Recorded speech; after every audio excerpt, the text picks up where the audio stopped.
So the first question I thought I'd deal with, autism, what is it? Well, you see, the work I've done on autism relates to the Bible and the story of Eve, where Eve is both innocent before she takes the apple and guilty of original sin and the fall of man from Eden. Now, I know people have their own interpretations and their own criticisms, and they might feel that Eve was being blamed solely for something that, women usually entangle men in responsibility for. But you see, the story of Eve shows us that the daughter growing up, or the Eve of woman, is innocent, and that innocent is the autistic learning disorder, because the autism is a condition that impairs the empathy of an individual and tends to cause people to live very self-orientated, self-contained lives. If you know somebody who's very much self-focused on themselves, and even though they talk to you, it's like they're reaching out of their own sphere to speak. And autism affects empathy and your ability to understand people's emotions, and it affects vital parts of human understanding that deprive the autistic of a certain sense of resolution and a certain sense of cognitive understanding in life. And autistics tend to be very much drawn to other autistics, or people they feel understand, and are alienated by people like me, a non-autistic, who they feel a certain jealousy and anger towards, because of their frustrations with their disability and the limitations they feel are unjustly put upon them. Um, but the autistic person doesn't have the cognitive machinery in order to disentangle their problem and think their way beyond autism. And so the idea of this channel is to develop a pioneering new autistic method involving two principles: subjunctive filtering of experience, and also emotion release through songs, through listening through the mix. Now, autism goes down the female side of families, and women tend to be the most severely affected autistics if autistic parents produce a child. That's why often a male child is born slightly less autistic, but with a slightly different type of autism, because men aren't naturally autistic, because Adam didn't take the apple in the Bible, but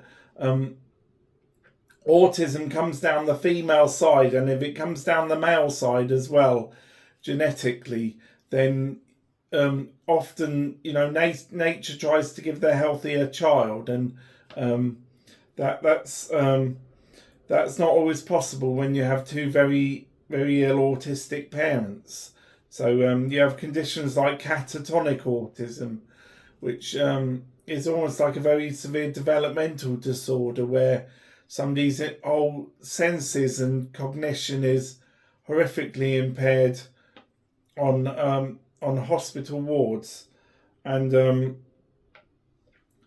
unfortunately, autism isn't the beginning and the ending of the story, because you've got other conditions that complicate autism complications, and these can really be the hook, line, and sinker for an autistic. There's a condition called obsessive compulsive disorder, which is basically a condition where you develop obsessions, and those obsessions are compulsively released in your life, and it's a behavioral disorder that focuses in like a microscope, and then you can't help but release through compulsions.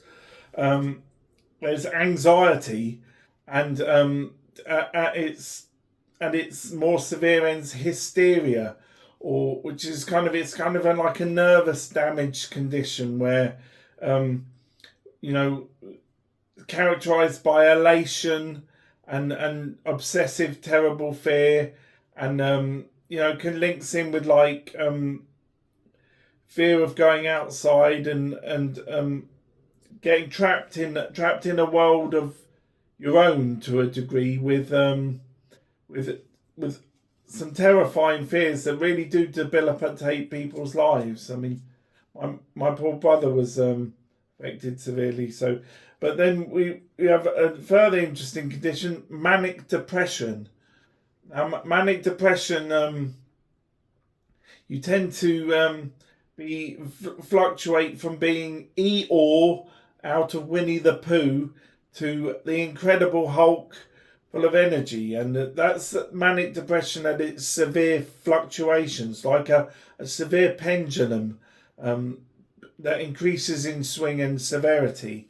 And then to really cap it off for the poor autistics is trauma, because autistic people, they tend to have mental illness in the family, and trauma and child abuse and bullying and regressive conditions can develop out of autism, sheerly from, you know, circumstance and one's vulnerability to, or greater vulnerability to, damage from situations. And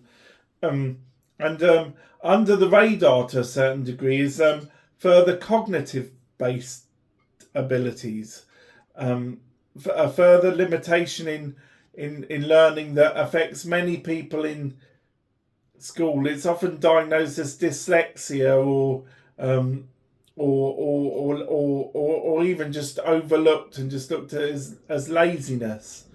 My severe depression was looked at it as laziness after I received severe head injuries and was beaten into a wheelchair. But you see, growing up in an autistic family, you know, I don't remember a lot of my childhood due to the head injuries, but it was a very unhappy time for me, and in some ways I became the cat with no teeth because I wanted to be a cat ultimately. I didn't feel that the human race was for me, and animals love with such platonic, selfless devotion that that they deserve so little of the bad treatment they get and the utility that mankind uses for them. But so anyway, we're all a different mix of the conditions and the conditions surrounding OCD, etc. All rooted from autism, and then we've got the extra sort of bonus cookie that psychology doesn't seem to understand, which is personality disorders. Basically, at the moment they diagnose them, but they don't really understand them. But if you think about what kind of crazy mix we all are of all those different conditions, put together with the compounding knock-on effects of one condition to another, to traumatic lives, to poverty, to problems with parenting, and put it all together, and a personality disorder really is just an untreated mix of conditions and extra factors like trauma and experience. So another condition arises out of a failure to treat the original conditions. The state of psychology is so poor, and there's so many people in society who suffer from conditions who never get diagnosed, who go through life feeling injustice and anger and confusion, and this brings us on to the kind of the functioning of an autistic, because I know an autistic might feel a bit objectionable to be called so functional, but it helps to look at it this way.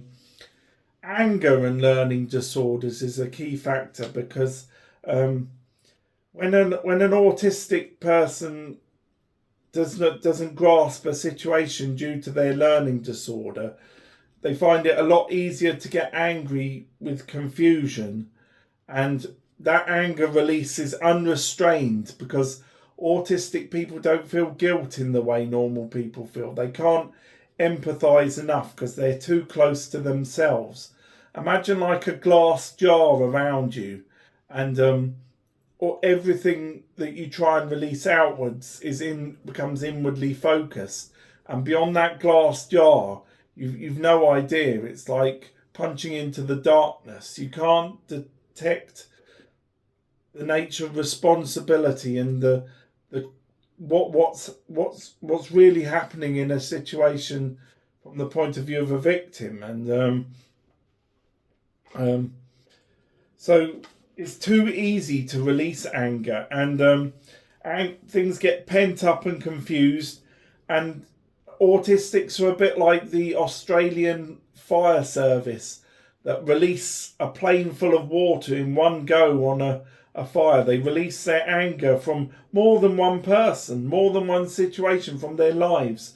They have a kind of anger release valve that that the confusion and the unclarity prevents them from seeing beyond the wall of autism, outside of the glass jar. So they don't know what they're punching.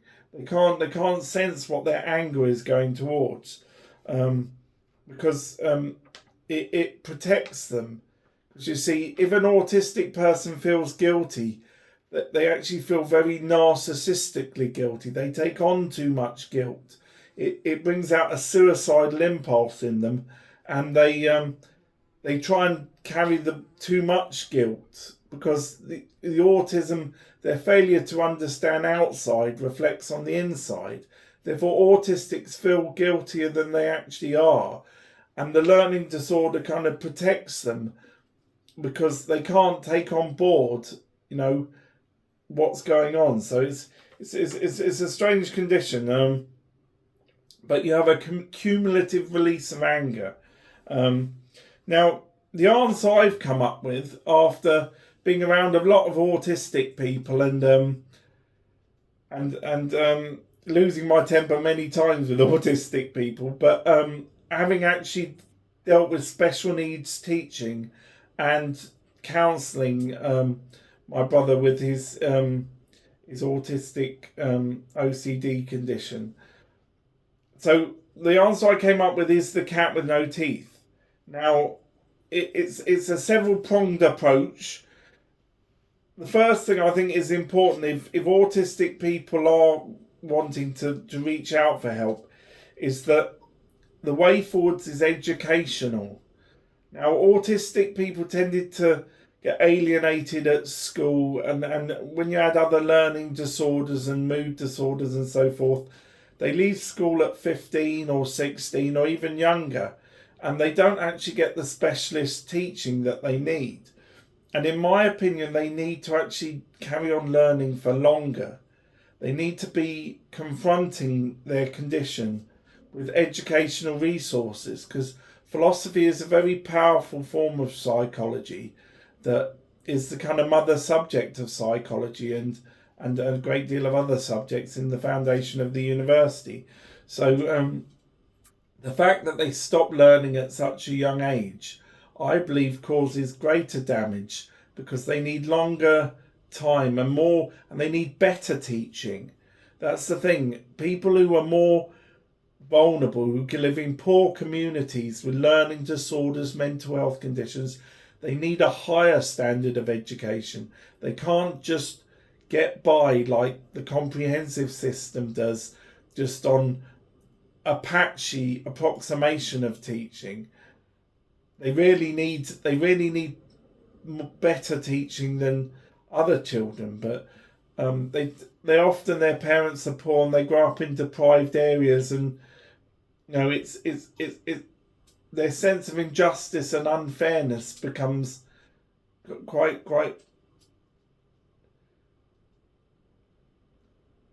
overriding within them. But so the first answer with the Cat with No Teeth is an educational course that starts off from the guides to my subjects and my albums, where I teach specially designed autistic wisdom just teaching basic methods of thought and teaching you the tools to go on to part 2, the short university hub. But you see, so this all builds up to part 4, the lecture series, but this lecture series could be part 1, because it actually gives people a good grounding that they could start off with and maybe watch it at the end as well. Also, having a piece of paper and making notes. Now, I'm not going to tell you what to make notes about. I think you should have the free rein with the course to put down your ideas and your understandings and challenge your own understandings and look back at what you've taken from the lecture and what is still inside you to to expand upon. So a piece of paper and a big biro is very valuable in that, because it's an access course, you're getting a crash course in the major targeted topics of philosophy to give you a greater understanding than you actually would get from watching that many videos and resources. Because the way it works is it works like an argument, where you follow the argument through and you make the connections as you go through in order to enhance your own understanding. And there's videos on basic skills of essay writing, etc. But education is, with a phone, you can merely listen if you don't want to make any notes. But education and expansion of your mind gave me great psychology to recover from my severe head injuries and physical trauma. So, I'm a great believer in the power of philosophy over psychology, in that psychology, the subject of therapy, actually came from philosophy. So the actual before there was any psychology, a lot of the philosophers were the worst patients around. But philosophy has a great beneficial effect. And art too, becoming an artist, expressing yourself. I'm a great believer in people self-learning and giving the people the tools to self-learn, as it were. So that's where the educational supplement comes in, and it takes you right up to proper university lectures that are like 2nd or 3rd year lectures. So if you don't understand the 3rd year, to a certain degree, you're not meant to understand it, because you would be on a course and you would have a greater support network. You have tutorials and so forth in university. But I prepare you for it with the subjects before to give you a fighting chance at some of these lectures, so you can start challenging them for yourselves, as you build up the scale of the educational program. Now, the emotional side is the other side to autistic treatment, because I'm a great believer that autistic people focus in too much, and they become too obsessionly focused as well. OCD and autism do link together in many cases, and an inability to empathize within autism. You need to bridge that gap of empathy in order to really give people a cognitive or an intellectual understanding, because their machinery is kind of been mangled by just the way their family's cognitive abilities have developed, and sort of patterns of illness in their family.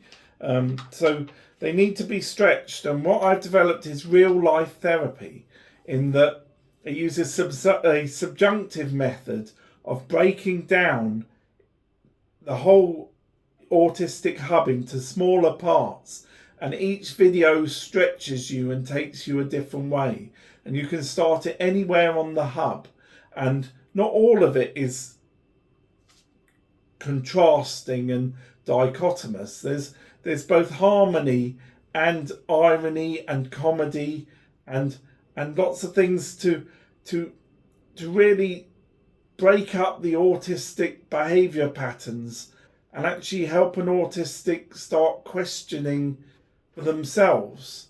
And the emotion release therapy, the deep emotions that people have with all this trauma and all these other complicated conditions interreacting, to feel deep emotion but also have a mix that releases that emotion as you carry on through the mix. See, the Cat with No Teeth is designed to be listened to as playlists all the way through. Some people might, like my brother, make an error thinking you can just dip in. If you want to use it in the sense that it's designed, then it's designed as a kind of a playlist therapy. Anyway, this is the media method I've developed.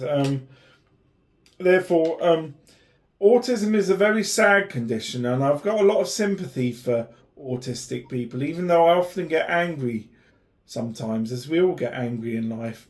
But they can't see beyond their impairments and their complications. And life must seem unfair, and life is unfair. And I'm not doubting that life isn't unfair. It's just, where do you begin from that? Because, where I began was from sitting in a wheelchair, unable to think because my brain was burning. And where I ended up now, back to university lecturing, sometimes you can't give up in life. Maybe every time you can't give up in life. You've got this great unfairness. You've got this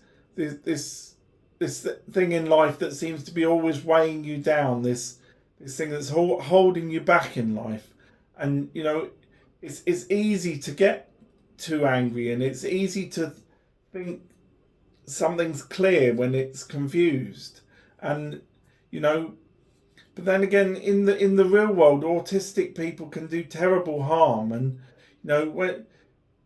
even though it's not their fault, a lot of the criminal justice system, I believe, is made around the inequalities of society and the terrible state of mental health. That we hire more policemen, but the mental health system isn't really coping with the demand and the undercover problem that's within society, that many people cover up their conditions. Their different mix of their foundational conditions, and they just try and cope, and people don't want to admit that they have a problem, and you can't blame them because they're around people with different conditions, and they want to feel like them. We all want to feel like them. When I was recovering from my severe brain damage, I wanted to feel like I could surpass that. And it's only after studying philosophy for about 17 years that, or rather not 17 years, about 12 years, including my PhD. But you see, it's only when you see the therapeutic value of meditation and philosophy and art, and I try and show you all the painters so you can get inspiration from yourself. You see what you like, and just get a piece of paper and a pencil and just have fun, because that's all artists really do in life. They just have fun so often doing it that they become artists. So it's a great form of expression, and you can put something down on paper that is very difficult to speak about. You can express something about your soul. And anyway, but thing is that there's the regressive side to autism that's linked with other conditions that has been in the media a lot, and has been kind of earmarked as paedophilia. But to see now that definition comes from a kind of a Greek origin, but the thing is, it's not really a medical definition of people with autism complications. And see, I came up with my own, which I thought was clearer, child-man syndrome. See, the idea is, you see, when an autistic child is growing up, their childhood development gets stunted or regressive, yet they carry on physically growing as human beings, and yet their childhood early sexuality still remains, and it becomes overlaid with their autistic understandings of an adult sexuality, and their difficulty to form relationships, depraves the quality of life they've got, because autistic gay people, they need a gay relationship in order to flourish as human beings, because I'm a big believer that being gay is not a choice, it's our natural determination in life. And I was a big argument for gay marriage and gay adoption, and I was involved in the debates towards that with Conservative MPs and the church, and that explaining that heterosexuality itself is not some idealized thing, it's not some answer to everything, and a lot of disabled people need support in life, and a lot of gay people need support in life, and therefore support with marriage, in the interests of all parties, it enables human rights. And I come at things from a human rights angle because I'm not personally gay, but I'm a big believer in that human rights have a fundamental part in our progression as a human species, as our philosophic understanding of the world. But you see, child-man syndrome, people tend to either end up being attacked or end up entrenched in a conflict with the world. And I believe there is a way that people can be treated, but it's breaking through regressive autism, and it's also it's years of counselling, but it's also 12-step support and psychology. And autistic people really haven't had much autistic psychology. It's been like 7 skinny cows for the autistic world, especially with complications. And that's why I developed this channel as best I could. I mean, you might have your own criticisms and say, well, you believe, that a different type of therapy helps you, perhaps. But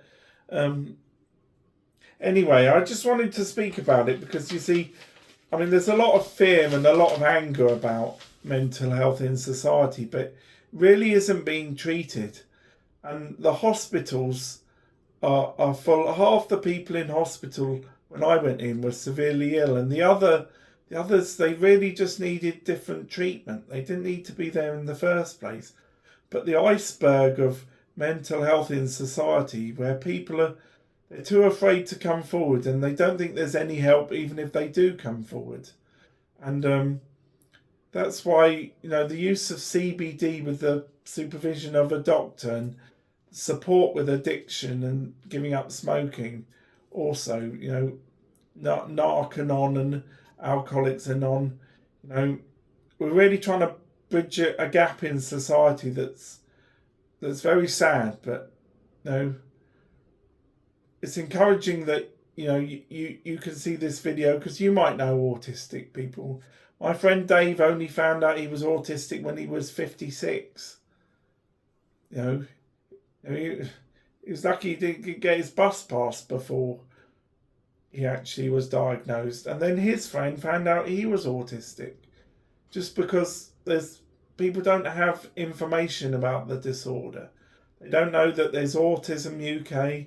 They don't know that that we're trying to bring a lot of support here on the CAT, with our 3 channels and Her Majesty and Prince Philip tribute channel. So I recently sent a birthday present to King Charles And I'd like to send a bow on my behalf, because I once upset the Queen trying to model a hat at an inappropriate time, and no, but she was a great lady, Her Majesty, such a deep and caring and magnificent person. So, rest in peace up there.